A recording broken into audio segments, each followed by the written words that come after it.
Bom, pessoal, vamos lá então, começando a segunda parte da aula 5 sobre organismos geneticamente modificados.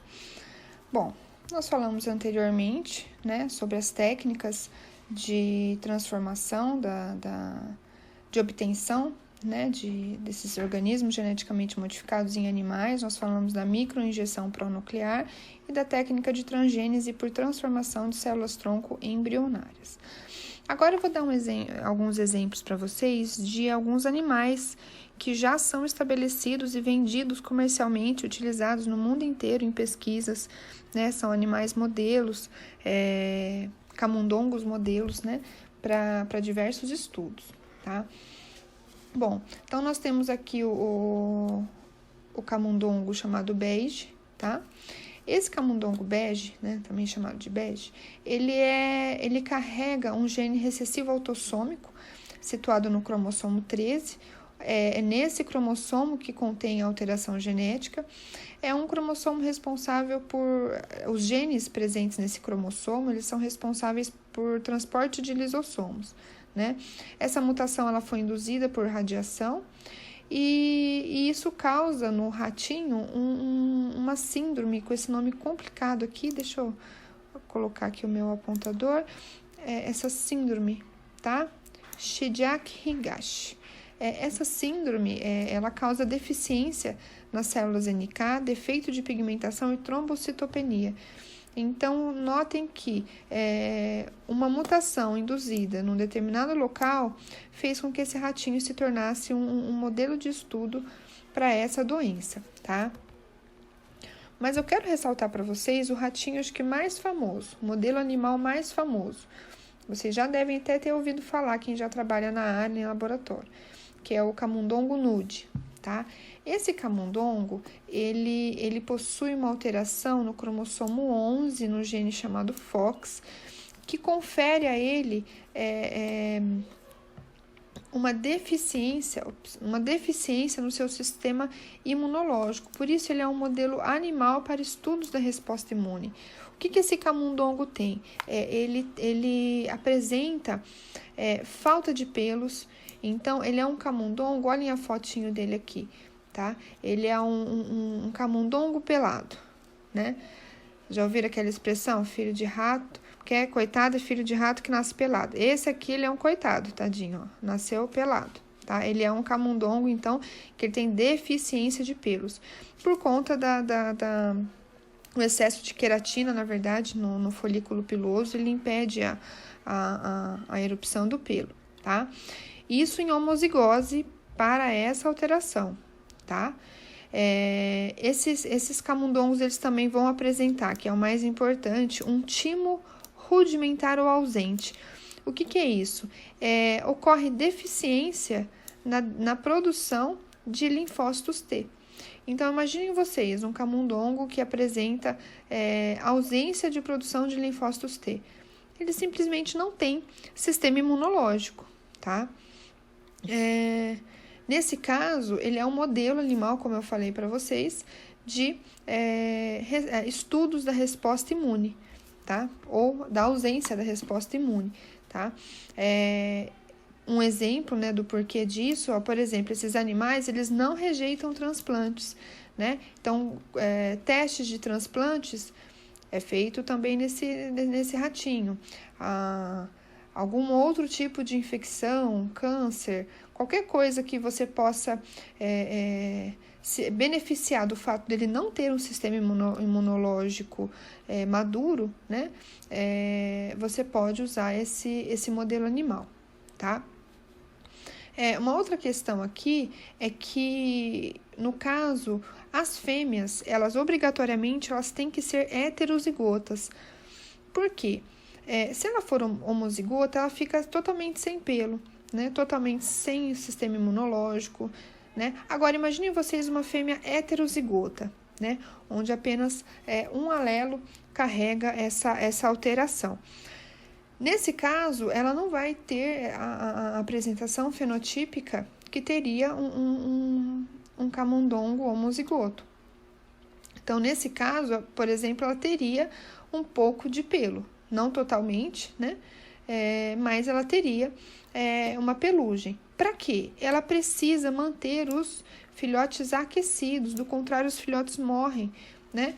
E sem contar que, se elas fossem homozigotas, elas não conseguiriam nem ao menos amamentar os seus filhotes, né? Então, deixando com que as fêmeas sejam heterozigotas, garante-se a produção de leite, tá? Então, por isso, as fêmeas, elas têm que ser heterozigotas. Então, eles mantêm as fêmeas para reprodução, né? Porque esses camundongos, pessoal, vocês compram, adquirem comercialmente. E aí, uma vez que você compra, você cria esses ratos em laboratórios. Então, você não precisa ficar comprando, né?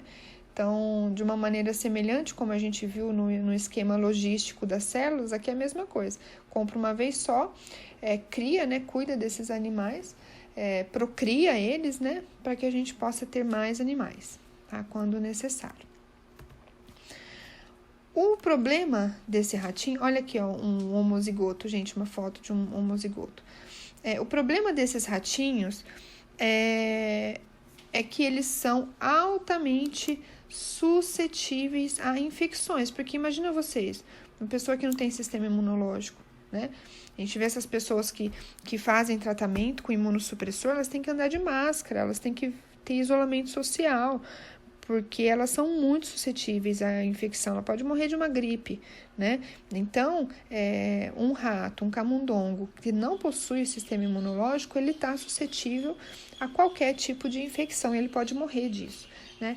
Por isso que ele deve ser criado no meio asséptico, né?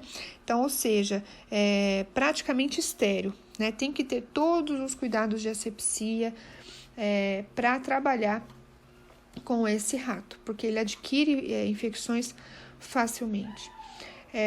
Outras características desses animais, eles são menores, eles crescem mais lentamente, ele tem alguns problemas de ossificação, são menos férteis e, obviamente, pelas razões que eu citei para vocês, eles morrem mais facilmente, tá?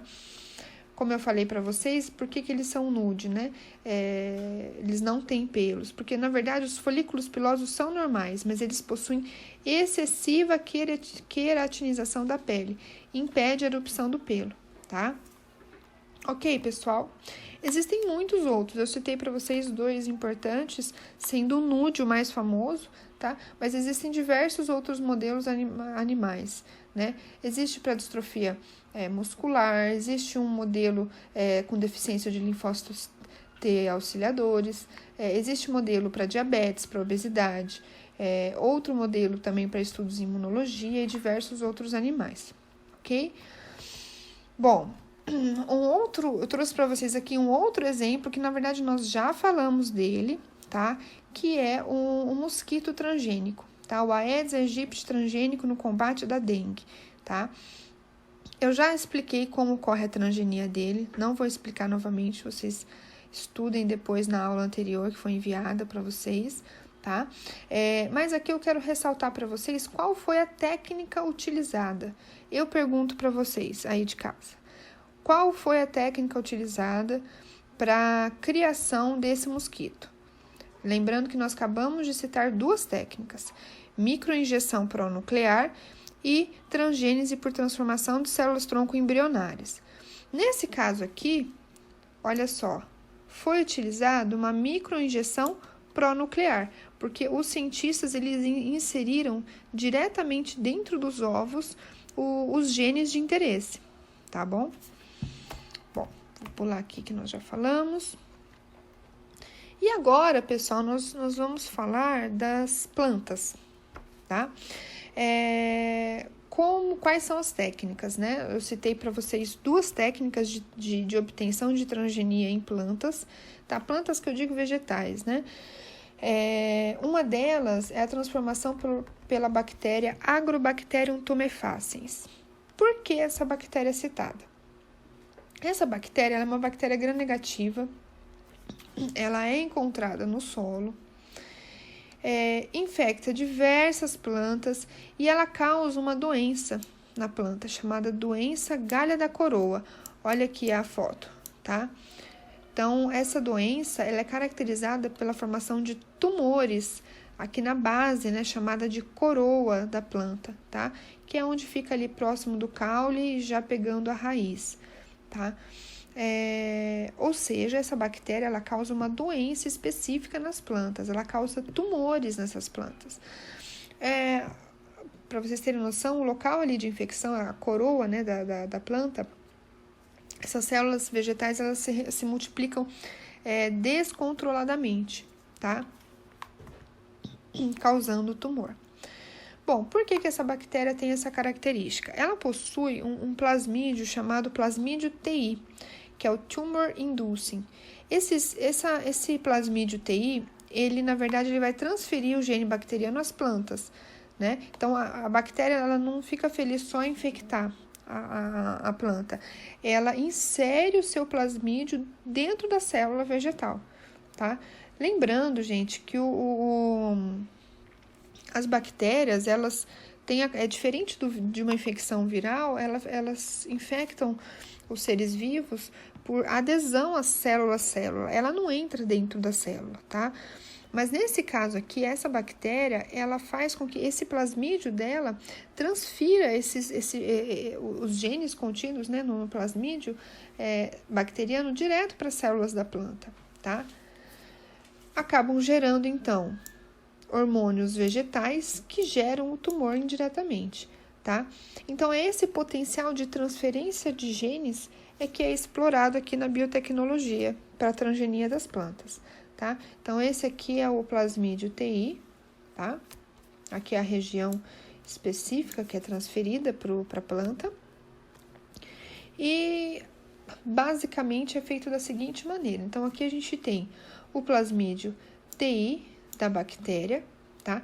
Esse plasmídio, ele é removido da Agrobacterium tumefaciens, né? E aí a gente vai fazer aqui uma etapa semelhante àquela clonagem plasmidial que nós já vimos, tá? Então, eu vou pegar o meu gene de interesse, que tá aqui, eu vou unir aqui ao meu plasmídio, tudo isso eu preciso de enzima de restrição para abrir o plasmídio, cortar o meu plasmídio, corto também meu gene de interesse para que eles possam depois se unir aí por complementaridade das bases. Bom, feito então o meu plasmídio recombinante, eu insiro isso então diretamente nas células da planta, né? E aí eu vou cultivar essas células vegetais, tá? Então, aqui nesse caso, eu teria que pegar a planta, a célula da planta de interesse, que eu quero inserir esse plasmídio, né? E aí eu vou cultivar essas células aqui em meio de cultura. Como que eu cultivo células de planta? Como que eu faço para fazer nascer uma planta que crescer? É igual vocês já fizeram aquele experimento com feijão? Acho que todo mundo já fez. Pegar um algodãozinho, molha, coloca um feijãozinho lá. O que vai acontecer? Isso é um meio de cultivo, tá? Ele vai utilizar a umidade daquele local e o algodão como substrato para ele poder crescer. É isso que é feito, só que, porém, a partir de células da planta. Só que a gente não pega a célula propriamente dita, eu pego a folha, olha só. Por exemplo, vou cultivar sei lá, a primeira coisa que vem na minha cabeça é boldo, não sei porquê. Pego aqui o boldo, pego as folhas, picoto as folhas dela e coloco aqui na minha placa, tá? Tudo isso em contato com o meu plasmídio, tá? Como esse plasmídio, na natureza, ele já faz isso aqui que vocês viram, ó, né? Ele já faz isso simplesmente pelo contato do plasmídio com a célula vegetal, né? Com as folhas, com o caule. Aqui vai ocorrer a mesma coisa. O simples fato... detalhe, tá? Desculpa, gente, voltando aqui. Esse plasmídio eu tive que inserir novamente na bactéria, tá? Essa bactéria eu pus ela em contato com a minha planta, que eu tava explicando aqui pra vocês. Picotei a planta e pus a minha bactéria aqui, tumorigênica aqui, em contato com essa minha planta, tá? Essa planta, ela vai utilizar o meio de cultura como substrato e ela vai formar uma nova plantinha, tá? Então, aqui é um outro esqueminha falando a mesma coisa que eu acabei de falar, né? Então, retiro o plasmídio TI, construo o meu plasmídio clonado com o meu DNA exógeno, meu DNA de interesse, e volto isso para dentro da bactéria. Qual bactéria? A Agrobacterium tumefaciens, tá? Coloco essa bactéria em contato com a minha planta que eu quero cultivar, tá? E essa planta, então, ela é gerada, tá? Isso tudo em cultivo de células, tá ok? Bom, próxima, lembrando, pessoal, vão aí anotando as dúvidas de vocês, tá bom? Qualquer coisa eu volto e explico faço outro vídeo, tá?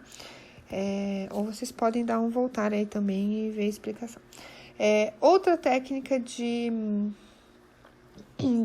obtenção de transgênese em planta é a biobalística, tá? A biobalística é uma técnica também chamada de bombardeamento.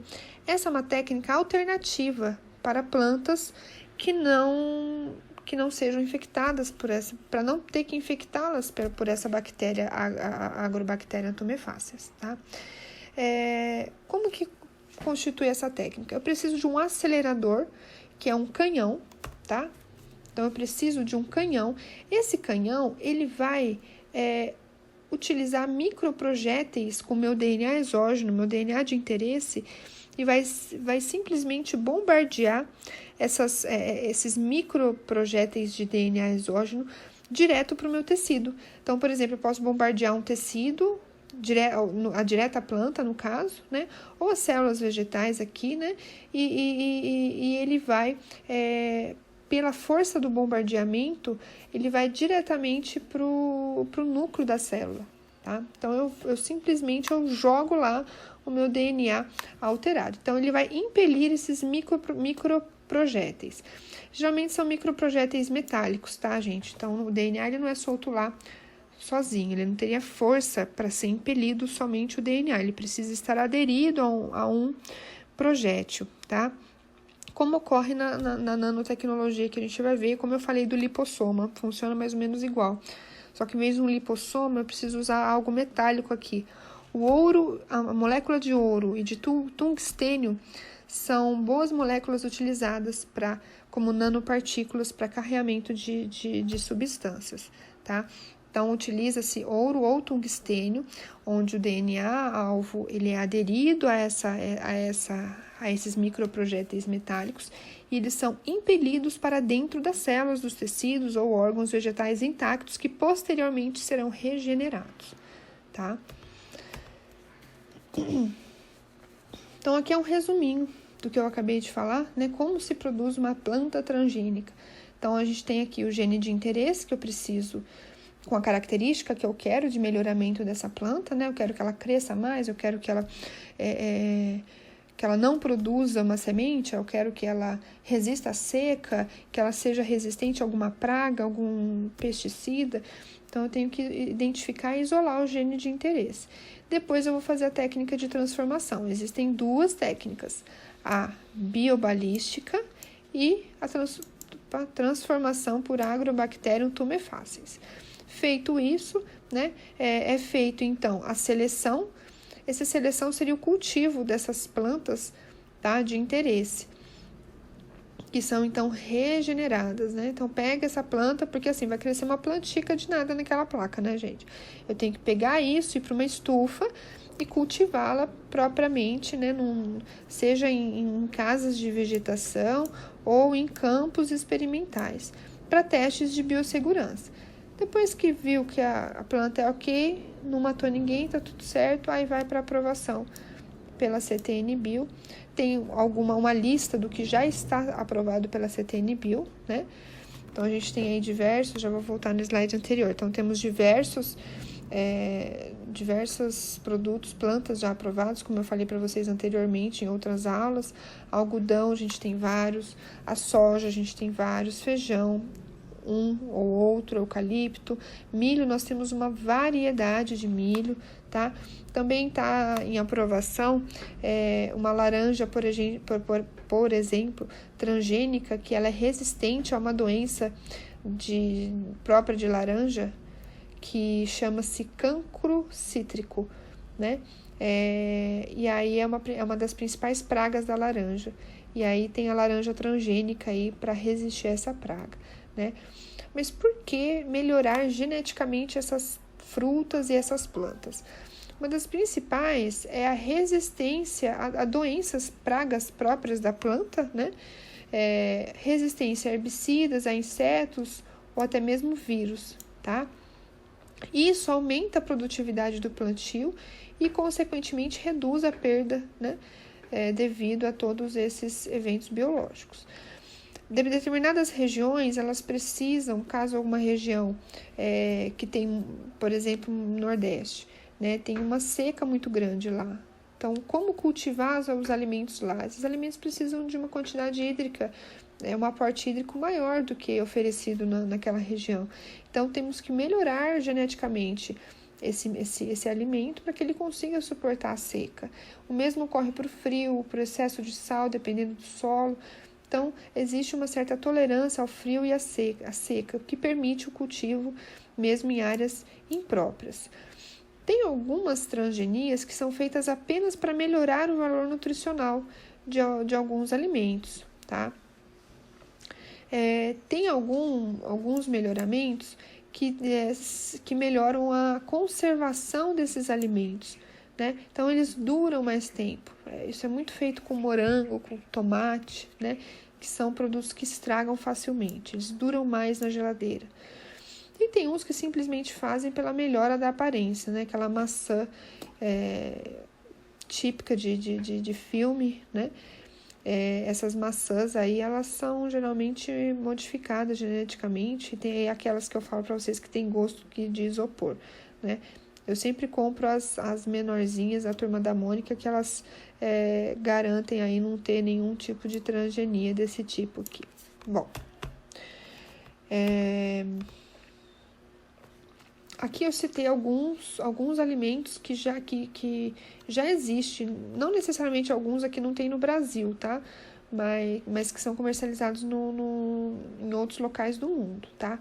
Arroz, existe arroz com alto teor de beta-caroteno, que é um precursor da vitamina A, né? Tem também alta biodisponibilidade de ferro, então, ou seja, são alimentos, no caso do arroz, que aumentaram o seu valor nutricional. Tomate, aumenta o estado de conservação, retardando o processo de amadurecimento, intensifica o sabor e resistência a alguns tipos de vírus. Tem batata que eles aumentam o teor de amilopectina. Isso aqui é mais explorado na indústria alimentícia porque ele é utilizado como espessante. Ele é explorado até na indústria de tintas, né? Em outros locais que precisam de espessante, tá? A ciclodextrina também é um espessante. Tem um vírus que é específico, o vírus da batata, também existe transgenia, alterações que dão resistência a esse vírus. Diminui o teor de alcaloides, também questão nutricional envolvida. E aqui talvez seja uma novidade para vocês, porque aqui no Brasil nós não temos, nós não comercializamos isso, que é o leite, né? Tem leite que pode ter um aumento da quantidade de caseína, então você tem um aumento do aporte nutricional em relação à proteína. E aqueles que são intolerantes à lactose, você já pode produzir um leite que tem baixo teor de lactose por transgenia, tá? Mas a questão que não quer calar, né? Esses alimentos transgênicos, é seguro consumi-los? Quais são os possíveis riscos já relatados? Eu até deixei aqui um artigo para embasar isso aqui que eu vou mostrar para vocês. Por exemplo, tem um milho de uma marca Starlink que aumenta o risco de alergia. Então, o mesmo ocorre para a soja, tá?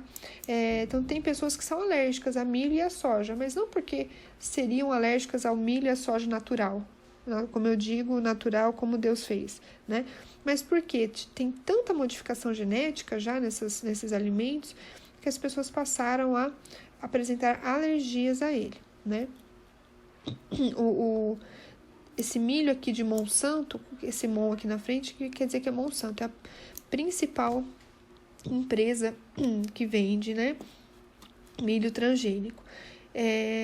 Estudos mostram que ele danifica as células do pâncreas, intestino, fígado e rim de roedores, causando tumores, tá? O leite.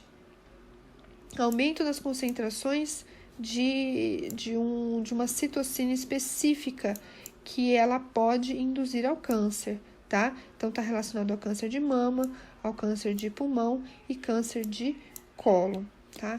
A batata também há relatos de diminuição da imunidade e leva a mutações de células e tecidos, induzindo, assim, ao tumor. Então, é seguro consumir? Tem um projeto de lei, faz tempo, isso em 2016, que quer retirar a informação sobre transgênicos no rótulo, né? Então, agora, isso foi aprovado, tá? Então, agora não vem mais com aquele triângulo, né? Que tem um T no meio, indicando que é transgênico. Somente se tiver não sei quantos % de transgênico, aí tem que colocar no rótulo, né? Mas do contrário, a gente pode estar se alimentando de alimentos transgênicos e nem saber, tá? Daqui para frente, eu faço um breve resumo dos achados desse artigo aqui, tá?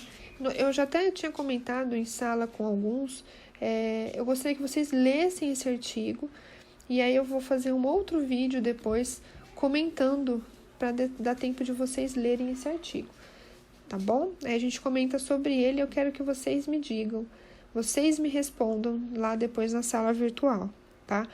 É ou não seguro consumir esses alimentos transgênicos, tá bom? Então, vão pesquisando aí, eu vou dar outros materiais também, outros artigos para leitura, e eu quero que vocês busquem essa informação e que a gente discuta isso na sala virtual, tá bom?